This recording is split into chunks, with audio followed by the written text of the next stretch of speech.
Welcome to the show, everybody in Video Land. I don't know what happened. I started the show. It's on the radio. The radio guys heard all my introduction, but my video guys never did. I'm Paul K. Lemire. This is HABSOLUTEly.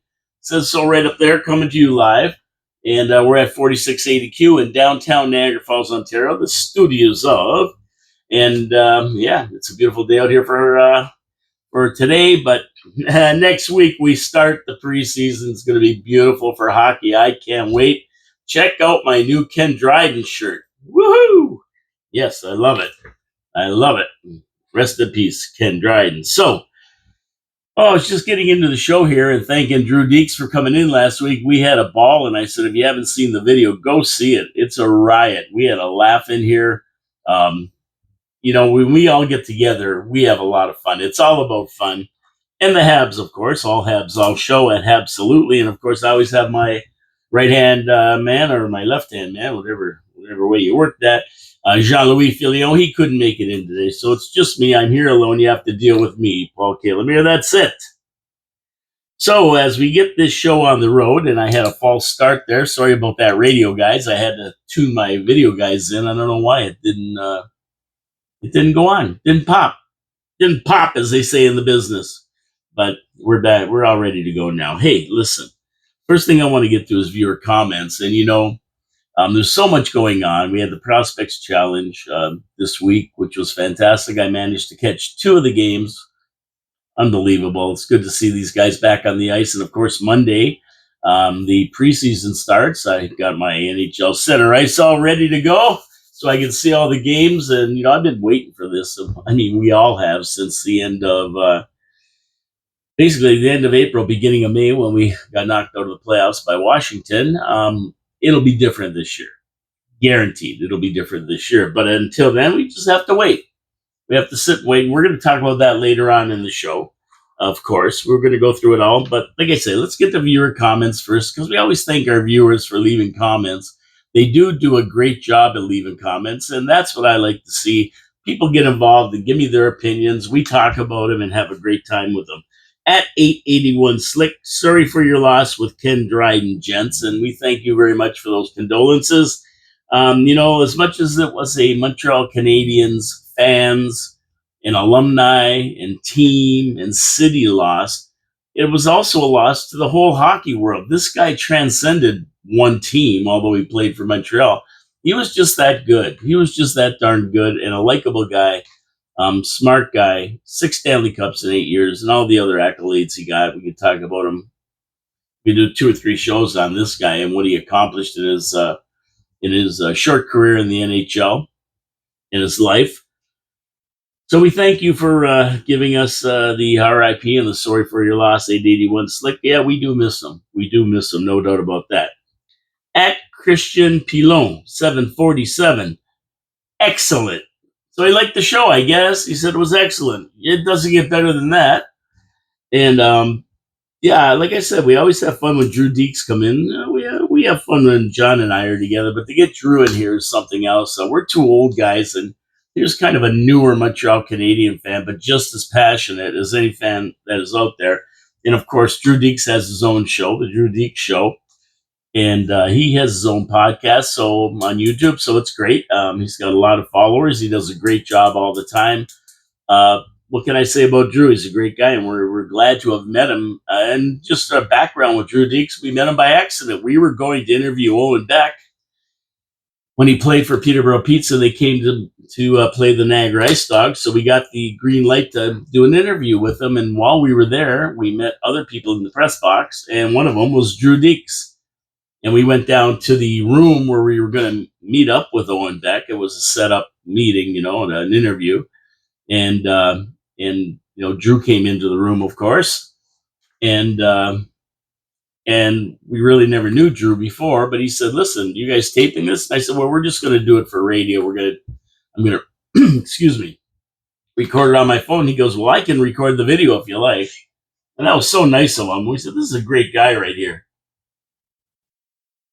And over the years since that happened, 3 years ago, about 3 years ago, somewhere around there, we got to know Drew better. He's come on the show a lot of times, and he's just a great guy and a lot of fun. And we thank him for coming on. And in that regard, at Whiskey Lung, Drew. That's just this comment, one comment, Drew.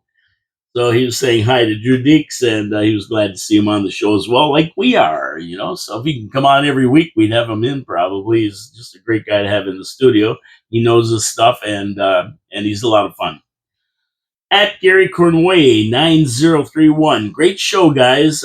For me, Markov deserves the recognition for his career with the Habs. Mark Bergevin's ego prevented Markov to reach 1,000 games. A very underrated player in his day. Go Habs, go!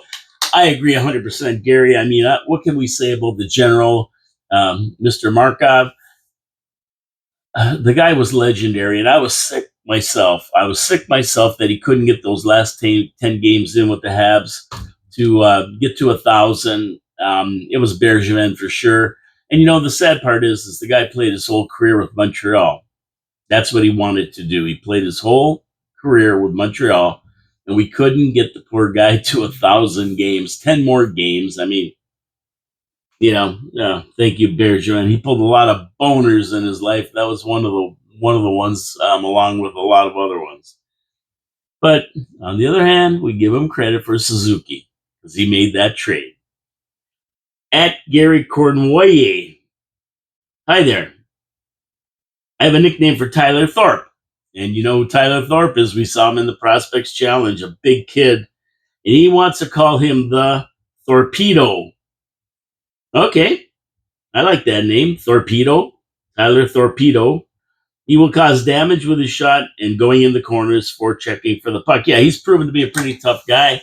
Big guy, big kid. And I mentioned him several times in the spring, talking about Tyler Thorpe and what role he might play with the Canadians. And we can always use big guys like that. That was one of the things I noticed about the Prospects game against Toronto. Now, I didn't get to see the whole thing. I only saw the last period. I had something else I had to get done.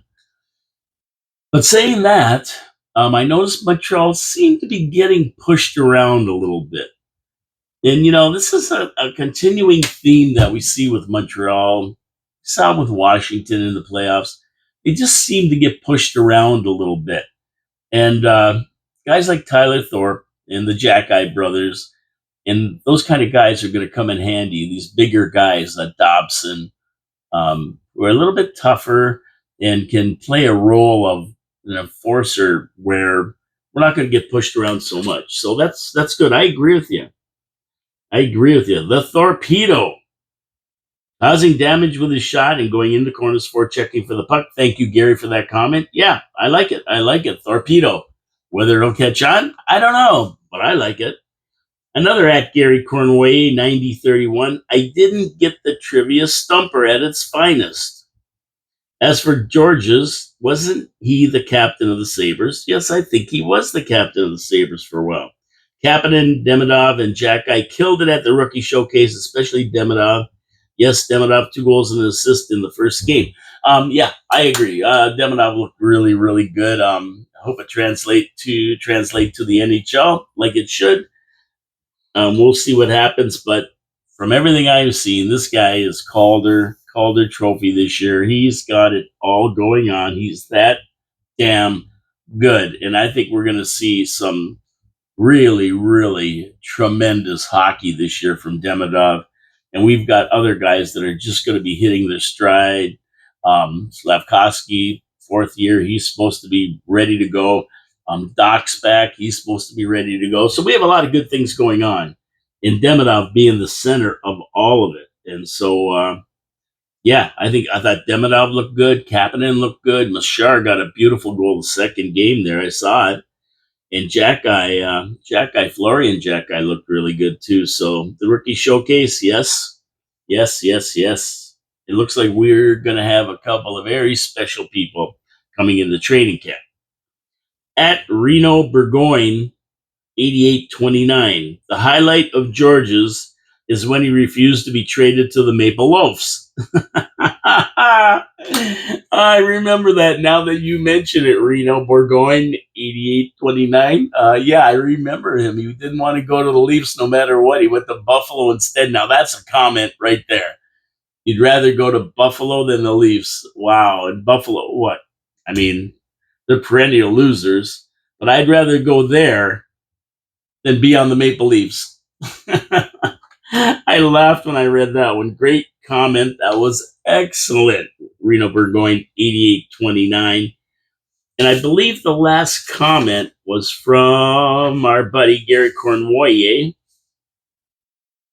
And he says, hearing the Crosby trade to Montreal rumors for the 2C, I think we put too much emphasis on the second center position.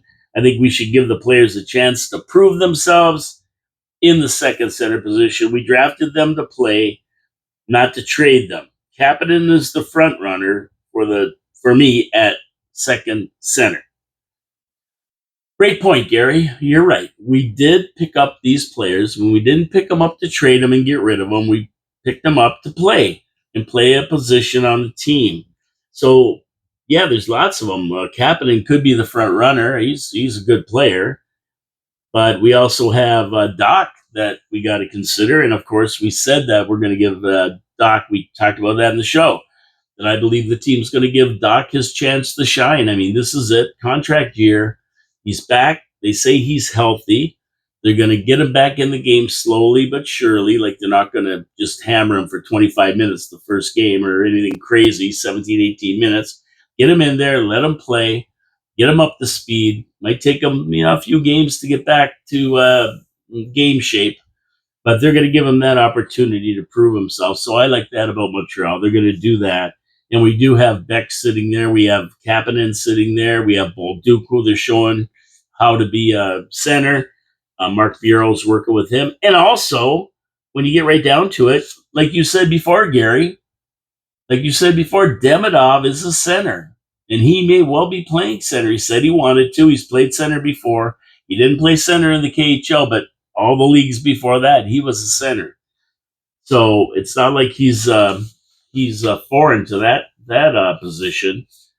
So it's possible. We have some people who can step in, and I think you're going to see Doc given the first chance. But if he don't work out, he may not be center for long. He may be pushed somewhere else on another line, and somebody else brought up the center them. So anyway, thank you so much, everybody, for the comments. Really appreciate the comments. That's fantastic. Keep them coming. Keep them coming. We love to discuss the comments. That's why we have them, why we encourage people to leave them, and then we bring them to the show and display them and talk about them. So I like that saying that we didn't draft them to trade them. That's a great point. Great point. So nothing else to say about the comments. Thank you so much for doing that. I think we're all going to be surprised by the end of this prospect challenge, or not the prospect challenge, the training camp. But at the end of the day, in preseason, of course, we kind of know who's going to be there and who isn't, don't we? I think we do. And there's 2 or 3 on the bubble that might make it through by the end of training camp. We're going to see a lot of people cut in the first few games, and then we're going to trim our 60 men training camp roster down to 40, and then 30, and then our starting lineup. And I think some of the guys that we aren't expecting to be in there just might make it. We have positions to fill with Dvorak, Army, and them guys leaving. But at the end of the day, we know with Hughes, it's 8-2. And as much as we like to think we know a lot, expect the unexpected from Hughes. 8-2. That's what I've been saying. Expect the unexpected. Get over to the prospect challenge. Okay, yeah. We lost the game 4-3 to the Jets. What did I notice from game 1? Okay, we'll talk about that for a second here. Reinbacher, smooth and skilled, could take a spot from Struble or Jackeye. And so that could be an 8-2 moment at the end of training camp. If Reinbacher steps up and plays fantastic, it's going to be hard to deny our high draft pick a chance to make the team. Now, having said that, John made a good point, and Drew did last week. They made the point that, listen, he's better playing 20 minutes a game in Laval than playing, 8 minutes a game in Montreal. So they've got to get him in. If they're going to put him in, they got to go full blast with him. They can't just play around with him, because if they do that, you know what's going to happen? It's not going to be good for him. He's got to get ice time. Like John said, he needs ice time. And if he can't get it with Montreal playing a regular shift, where he gets 10, 15 minutes a game, he doesn't have to get 25 like Hudson or Matheson or some of these other guys. Dobson's going to get a lot of ice time, but he's got to get between 10 and 15 minutes a game. He's got to be on there playing, because it's no good if he isn't. He's got to do a regular shift and be on there, and maybe throw him in on the power play the odd time or whatever. But either way, he could take a spot. He's that good and he's that smooth. That's from what I saw in the Prospect Challenge anyway. Demidov, I mean, what are we going to, he's going to be Calder Cup. What are we going to say about him? He looked fantastic.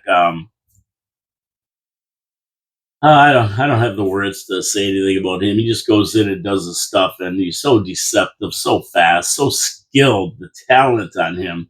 I just hope that we could get him a good second line center that can work with him in line A and get him in a position to win the Calder Cup. That's all I hope, because not the Calder Cup, the Calder Award for Rookie of the Year.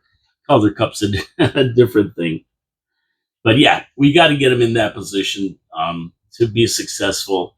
And a second line center definitely would help the situation.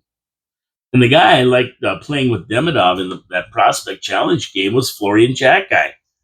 He was good. He was in the mix all the time, banging in front of the net, banging behind the boards, throwing his weight around. I don't think the Habs got pushed around as much in game one by the Jets as game two. Even though they lost, the guy scored with 25 seconds left in the game. Fowler got a shutout that game for the time he played. He's looking good, and I don't think we played a bad game. I thought we played all right, maybe even good enough to win. I'd say that, and we didn't. But big deal, it's prospects. But a couple of guys were good, and Kapanen was another one who looked pretty good. He got a goal, I believe, and he looked really, really good. Tyler Thorpe, he threw his weight around in that game. I was watching him, and Prost. Prost is exactly as build, a wrecking machine. You want tough? Here you go. Here's Prost. He was skating around like a maniac. I saw his name a lot too. So there you go. They're the guys. And Owen Beck played his normal game. He played good. He was there skating and doing the things he does the best he does. Fowler, like I said, he had 0 goals in on his half of the game. Impressive. Goalie of the future. We'll see how he works out in training camp. You never know with Hughes and St. Louis. Fowler could well be our backup, but I don't think so though. Like John keeps saying this. Every time I get excited about a player, John brings me back to earth. That there's no use in taking Fowler, putting him on the ice for practices, and then sitting him on the bench for most of the games. It's better off letting him play and get ice time in the Laval district. So he's right. I get all excited. About these players. And like I say, John brings me back to earth. But I listen to John. I don't forget what he says, and he's right about that. And I would say that Winnipeg goaltender Dominic DiVincentis, who made 38 saves for the win, he had his hands full with the strong Habs lineup, and he did a great job. I got to give that Winnipeg goalie accolades. He played a good game. Montreal was all over him. They outshot him, I don't know, 38-38, I think, 38 something in the 20s. And at the end of the day, he made the saves. So he played a good game. He stopped a lot of our best shooters. Now, game two, as we move on, game two, I only got to watch the last period, like I said. I wasn't really, really impressed with the Habs this game. They lost 4-1 to the Leafs. They seemed to get pushed around a lot. And I don't think Demidov was on the ice for that one. A couple other guys. it wasn't a great game for the Habs, but I really, really like to see Philip Machar get the lone marker. He got the goal for Montreal. It was a beauty. And I know that Drew Deeks was high on this player, really high on this player when he came in. And he kept saying, watch Machar, watch Machar. He never panned out. He never panned out. But he has a great attitude. He said, he's going to make his mark yet. And I don't know if won't make it up to the big team. I don't think he might do some spectacular things on Laval, but the kid does have the talent. We know that.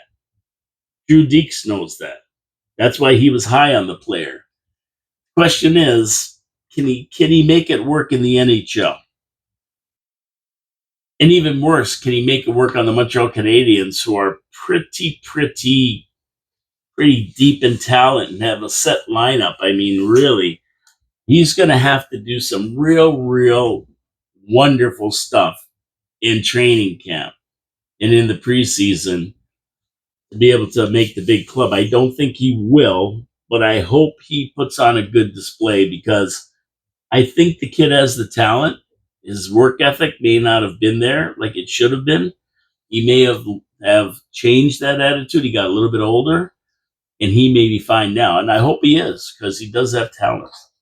So I don't know what Drew has to say about that, but or if he's still hot on him or not. I think he was, and he was for a long time. I don't know about if he kind of let him go because he wasn't performing.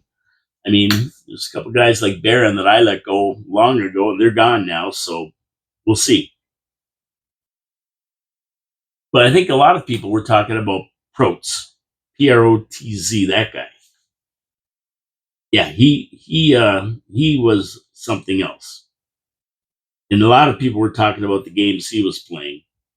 So we'll see what happens. We'll see what happens when it comes down to it. We'll see what happens. I mean, we don't know. We have to wait. We have to wait now. All the predictions that are done, all the rumors are done. Now we're getting down to the brass tacks, and we'll see who gets out there and performs and makes that team. Okay, so what I want to get to next is Habs trivia. We don't want to miss Habs trivia, right? We can't miss Habs trivia, a big part of the show. I let you guys hang in there to see if I was going to do it. Okay, last week's question was, who did Don Cherry call the captain's captain and should be captain of the Habs back in the day? The answer was Josh Georges. And this week's question, it's not that hard, really. I think a few of you might just get it. Okay, Habs trivia. We know there are all kinds of celebrations by players when they get a goal. We've seen it all. Some jump up against the glass. Others high-five players on the bench. Some point to the sky. Tiger Williams even took a ride on his stick around the arena. If you remember him, he'd put his stick between his legs, sit down, and away he'd go when he's got a goal, which wasn't very often, really. He got in a lot more fights than he got goals. But it was entertaining, and I think that our guy Pizzetta did that. Wasn't it Pizzetta who did that when he scored a shootout goal and won the game for the Habs in Buffalo? I think it was Pizzetta who got on the stick like that and rode around. I think it could have been somebody. I thought it was Pizzetta. Anyway, a Canadiens player, center Billy Ray, was the first player in the league to celebrate a goal by doing what? So we see all the celebrations today, but Billy Ray was the first guy to do a celebration by doing what? What did he do to celebrate scoring a goal? We're going back to 1947 for this one. He kind of innovated and started this trend. Number one, did he high-five a teammate on the bench while skating by? Something we see all the time. Number two, did he raise his sticks and arms into the air? Number three, did he point to the heavens as if to thank the Lord? Four, did he pump his fist in an uppercut motion to celebrate the goal? So what did he initiate. He was the first player in the league to celebrate a goal by doing what? And I'll give you them again, Vinny and Gary and Whiskey Lung, who I've got to thank for that little caricature. If you see when I post the show, there's a little caricature of me and John. It looks like we were Simpsonized from the show. I was wearing the safety vest because I said we Canadians are getting back to work. Thanks, Whiskey Lung. So what do you think about that? Canadian center Billy Ray was the first player in the league to celebrate a goal by doing what? And I'll give you the four options again. Number one, high five a teammate on the bench while skating by. Number two, raising his stick and arms into the air. Number three, pointing to the heavens as if to thank the Lord. And number four, pump his fist in an uppercut motion, celebrating the goal. What do you think it was? Dun dun dun dun dun dun dun dun dun dun dun dun dun dun dun. Okay, the correct answer is number two, raise his stick and arms into the air. Really, which is something most players do today. As soon as they get the goal, they go like this, right? But it wasn't something that players did before Billy Ray. Now, a lot of you guys out there, especially Drew Deek's era, are going to say, who was Billy Ray? And even myself, like, I knew Billy Ray coached in the NHL. We saw him coach the Chicago Blackhawks. That's where I know Billy Ray from. I never even knew he was on the Canadiens. But he was a Canadian center who won 2 Stanley Cups with the Habs in 1946 and 1953 seasons. So I wasn't born yet, and he was gone out of Montreal by the time I was aware of hockey and watching the Montreal Canadiens, but I sure knew him as coach of the Chicago Blackhawks for many years. So that's who Billy Ray was. And he was also the first guy to go like this, put his hands up, stick up in the air, celebrating a goal, the pose that we see a lot. Now, to be honest, my generation, like I said, we remember him as a Blackhawks coach. And he was the winningest coach for the Blackhawks. He led them to 3 Stanley Cup finals.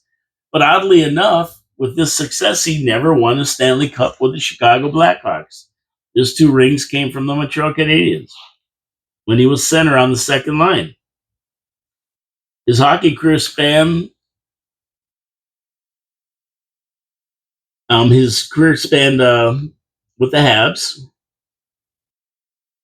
He was considered a durable second-line center known for his tactical ability. Along with his 2 Stanley Cups with the Habs, he also was named to the 1952 All-Star team. Born in Winnipeg, Ray managed to play 479 games in the NHL, scoring 105 goals and adding 162 assists, was a Memorial Cup winner and an Allen Cup winner. 2 Stanley Cups, Calder Cup winning coach, and a member of the Manitoba Hockey Hall of Fame. He's born in Winnipeg. So there you go. Unbelievable. And he was the guy who started all that. There he is. Recognized as the first player to raise his stick and arms in the air after scoring a goal in a game in 1947. So there you go. Billy Ray died of a heart attack. I forget the year. Maybe when he was 86. And I can't remember what year that would have been, but that's how he died. He's not around anymore, and we know him. I mean, these were the days when coaches got behind the bench. They wore a fedora. His would be back on the back of his head, and he'd be coaching this team. He was a good coach. He was a good coach for the Blackhawks. You don't take a team to 3 Stanley Cup finals if you're a bad coach. Never won a cup, though, with them, but he won 2 of his own with the Montreal Canadiens as a center. Did anybody get that? I don't know. I wouldn't have got it. I know that. That's a tough one. You'd have to really know your hockey to know that. Maybe Chicago Blackhawks fans from the old days would remember it because he was such a force as coach of Chicago. But I sure didn't. When I saw the name, I go, oh, I know who that is. I never knew he played center for the Habs for those years. He did. Past week with the Habs.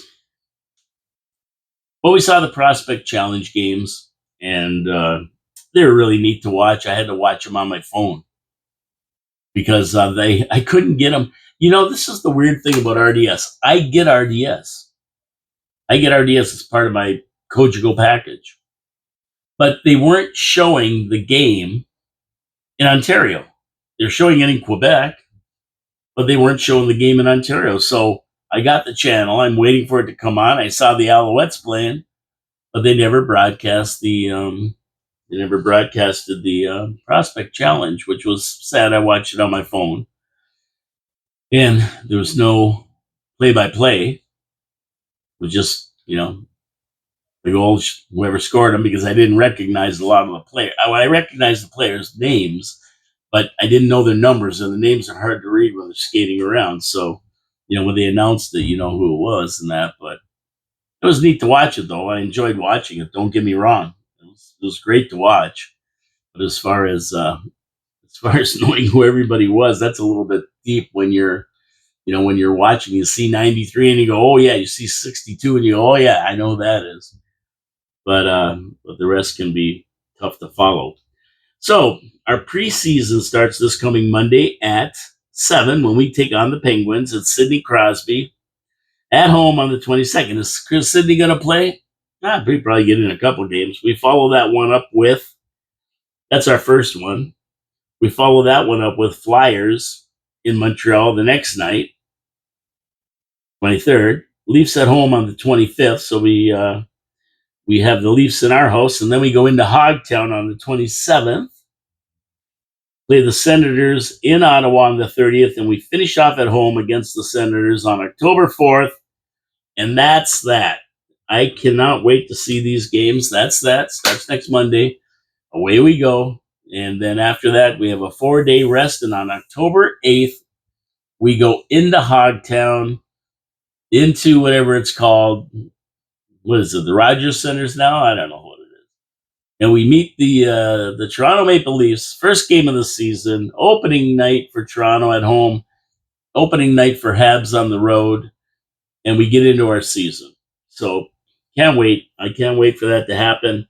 I'm out of here for a couple of days, and when I get back on Saturday, I'll just have a couple sleeps, and we'll be back into it. I can't wait. I can't wait. Especially for that first game on the road. I know we're going to beat the Leafs. We're going to beat the Leafs in that first game. We're going to come out flying. It's going to be a great game. Now, what about the second line center? Everybody's talking about everybody. But you know what? I really, really don't think, and I could eat my words right now because Hughes could have made a deal by now. I don't know. Expect the unexpected. This guy, when he moves fast. When he sees an opportunity, he grabs it. So when I get home, I might say, oh, crap. I said on the show, we're not going to get one, and now we got one. But I don't think we're going to be getting that second line center by the start of the season. He hasn't made a move now. Doc's ready to go. They said that the golf tournament, they had a lot of interviews with Hughes, Gordon, and MSL. I think he's just going to get Doc to center Laine and Demidov and let him get back into the swing of playing games in the NHL. Remember, he was off all last season and a lot of the season before that. He's got a contract coming up this year. He definitely wants to put something together when it comes to contract negotiations. So he'll be looking at that. And all indications from everything I've heard is that he's in game shape. He'll start the game and be good to go. And Hughes said that at the tournament. I know Hughes said they're going to bring him along at a pace that takes into consideration his time off. So I'm not looking for any miracles from this kid to start the season. I'm not looking for anything spectacular to start. I mean, like the first 20 games are really, really going to tell the tale of where Montreal's going this year. I really believe that. I mean, it usually tells the tale, but last year we had a terrible, terrible start. And when Montembeau came back from that fabulous four, whatever they called that nonsense, he had a different attitude and he played a different game. He played fantastic. We played outstanding from after that little break there to the last game of the season where we managed to scoop a win and get into the Stanley Cup finals. So Stanley Cup playoffs, not finals. We didn't make it there yet. So we have to give him a little bit of time. We have to be a little bit patient with him. Um, we'll see how he works out, especially if he's going to keep up with Laine and Demidov. I mean, those two guys, they can skate. They can skate. They move. So it's going to be either feast or famine for Doc. If he doesn't have a good year, they're going to move him out, put him on another line, and throw in another center that can deal with Laine and Demidov. I mean, you need somebody who can skate with them and that kind of thing. I think Doc has the ability. I just don't know if he's ready right now. So for him, it's put up or shut up. Either that or he'll be probably gone. I don't know. He's an RFA, I think, or I think he's an RFA. I'm not sure if he's a UFA. I think he's an RFA. And if it comes down to it, I don't know whether Montreal will sign him or not. They may trade him away before. I don't know. We'll see how he performs. But I do think we're going to see a few surprises coming out of training camp. I'd say Kapanen and Florian Jack are definite possibilities to come out with a starting role on the team. Florian had 24 goals last year. He plays tough. He plays good. He's a big kid, 6'4" or something. He likes to move around, throw his weight around. He's a pretty darn good player, and he can put the puck in the net. So seeing him wouldn't surprise me. And Kapanen, the same thing. I mean, Kapanen, he could center that second line. He's good. He's got talent. He can skate. He wouldn't be bad neither, depending on what Doc does. Whether he's going to have a starting role or not, I don't know. We're pretty heavy with talent. I don't know what he's going to do, so we'll see what happens.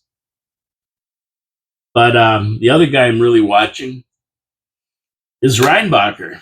I mean, this kid is just good. He's good, and he's going to be one of our starting defensemen, and he's going to be one of our big name defensemen.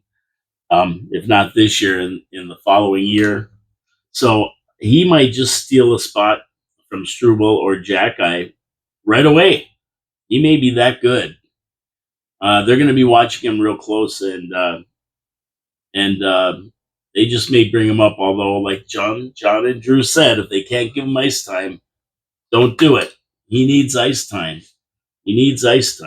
So we'll see what happens with that.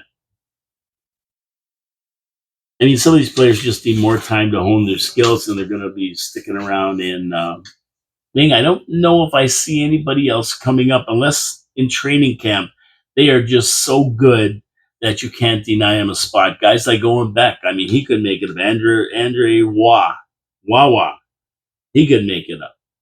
We have Armia's spot, the Dvorak's spot. We have some spots to fill on the lower top bottom six lines, and they may steal one of these positions from some of these other guys. You never know, right? You never know. So we'll see what happens. I can't wait to watch that. I'm going to be highlighting on some of those players like that to see how they perform. And it'll be interesting to see the first cut, who gets sent down, gets sent back to their teams, and who can stay up and continue on and try to make a spot. So I'm going to stick to the tremendous start to the season. My prediction: winning 13 to 15 of the games in our first 20, and we're going to cement a spot in the top 3. I think that's where we're going to get this year. I think the two teams that might be ahead of us are Toronto and Florida. I know Tkachuk is out in Florida. He's not coming back till Christmas or something. He's out for a while. That might make a little bit of a difference on their team. They came in third in the division last year. They might not improve on that. Toronto, I think they're going to regress. I don't think they're going to do as good as last year, simply because you can't lose 102 points from a guy like Marner and not suffer from it. So less goals, less assists, less wins. And that's a distinct possibility. So I'm going to be going with Montreal in the top three in our division. We won't have to worry about a wild card spot. We'll let everybody else fight that out. The Detroit, Boston, Buffaloes, Rangers, Jersey, all these other teams can fight that out. We won't have to. I'm not predicting we're going to have to. Now, my only concern is in goal. And this is always a concern of mine. It was a concern of mine last year. It's the same this year.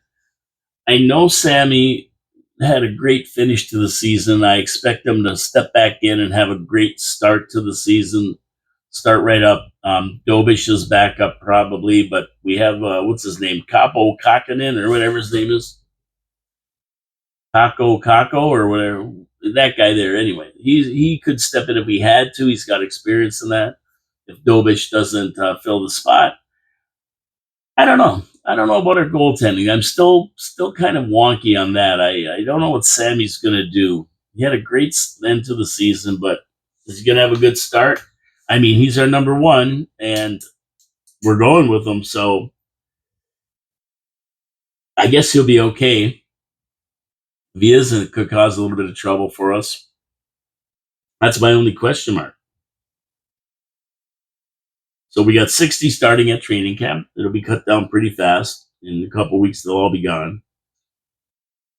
And I mean, along with Doc, I'm going to be watching guys that probably won't make the cut, but will actually probably show good in training camp. Tyler Thorpe, Bolduc, he's going to be on the team for sure.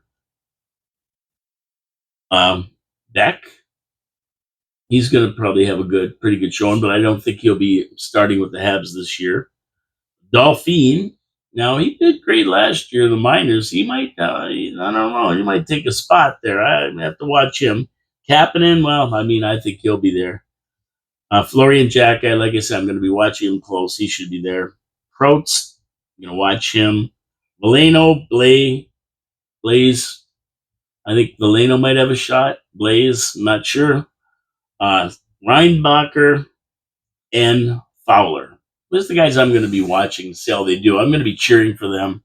Either way, one day they're going to be up, a lot of them. So I'm hoping they have a good training camp and they go down feeling really good about themselves, tear up the ice in Laval, and then make their way back. So we have opportunities there with Dvorak, Army, and Pez gone. There is opportunity. There is spots that need to be filled, and we'll see who fills them. So that's about it for me today. It's a short day for me. I don't have a lot more to talk about. I'm just waiting. We're in a waiting mode now. Everybody's in a waiting mode. I mean, I could go through all the rumors, what was his name there? The guy that just turned down a $128 million contract from Minnesota, right? Kaprizov. Yeah, Drew Deek's favorite. He predicted he would be on the Canadiens. And it didn't look like it, but he turned down this contract now. And hey, we'd have to give up a lot, though. I saw somebody saying it would have to be like Slavkovsky and Bolduc and somebody else and a couple of draft picks. And oh my goodness, for this guy. But he is a franchise maker, this kid. I know Drew Deeks is hot on this guy. He loves him. And he doesn't want to sign with the thing. And he might have even asked for a trade, the rumors go. I don't know if it's true or not. That's why I say there's so much going around. I don't know what's true and what isn't. But at the end of the day, it's going to be very expensive buy. Whether Hughes wants to give up what they want, I don't know. But I'll tell you one thing. This guy's dynamic. He's all that they say he is, for sure. He wanted, 8-year, $128 million or some crazy thing, like $15 million a year or something like that, 15, 60. So I don't know. Habs won't pay that much, but he wants to come over and play with Demidov, maybe. You never know, right? So how about that? Drew, what do you think? I don't know. But if he comes over, that'd be great. And I'm still looking at the schedule here. I said it was done for me for today, but I'm going to look through this again. And I'm going to go through it and start putting check marks through the schedule. I said that we can win 13 to 15 out of our first 20 games. So let's go through it real quick in a few minutes here. So we play with the Leafs. I think we're going to beat them. We play the Wings. We're going to beat them. We play Chicago. We're going to beat them. We play the Kraken. We're going to beat them. Play the Predators. We're going to beat them. We play the Rangers. I think we'll beat the Rangers. Play the Sabres. We're going to beat them. Flames. They sucked last year. We're going to beat them. Oilers. That's a question mark. Canucks should be able to beat them. Kraken should be able to beat Kraken. Senators, they give us a hard time all the time. I'll put a question mark there, but I think we'll beat them. Flyers should be able to beat them. Devils should be able to beat them. Utah, the Memoth should be able to beat them. Kings should be able to beat them. Stars, question mark, they got a hell of a team. Bruins, bang, gone. Columbus Blue Jackets, no problem. Capitals, put a question mark there. I don't think they're what they used to be, but we'll put a question mark beside them. And back to the Leafs, put a question mark for the second game, because you never know with the Leafs, right? We always have a tough game with them. They might just squeak that one out. But if you look at those first 20 games, I see 1, 2, 3, 4, 5 problem games. The rest should be pretty well. We should be able to win them if we have, goaltending. If we don't get anybody injured, like all of a sudden Liney and Doc are out the first game, like that kind of crap. But I'm figuring even if you give away 2 of the games, maybe we will go to Los Angeles and lose. Maybe we'll go to Columbus and lose. I don't know. We have a lot of home games, so I think 9 of them are at home. 9 of the first 20 are at home. 1, 2, 3, 4, 5, 6, 7, 8, 9, 10, 11, 12 of the first 20 are at home. 8 on the road. So this is what I mean. 11 home games, 9 on the road for the first 20. Yeah, 11 home games, 9 on the road. I discounted. We have 7 road games starting on December 21st in Pittsburgh. 16 back-to-back games this year, most in the league, with 9 of the 16 in December and January. 11 out of 15 games are on the road. It's going to be a critical series, and I'm calling them the Fantastic 15, since these games are the ones that will cement our ticket to the first 3 places. We'll be in the top 3. If we perform well on that tough stretch, we're golden. So, yeah, when we get into December, it's going to be a little bit tougher. And then we got that stupid 2-week break for the Olympics. Useless. But hey, I'm looking good. I'm looking at this and I'm saying, hey, we can do it. We have the team that we can do it. And I think we're going to surprise a lot of people this year. But those first 20 games are fundamental. They're our core. If we can hammer them, we're on our way, baby. We're on our way. Anyway, I'm getting out of here. Thank you for tuning in. I appreciate it. What do you think about my prediction here? Am I out to lunch? Am I being way too optimistic? Is the goaltenders, are they going to play up to what we need them to play up to? What about our guys? Is Slav going to have the year of his life he's supposed to? This is it.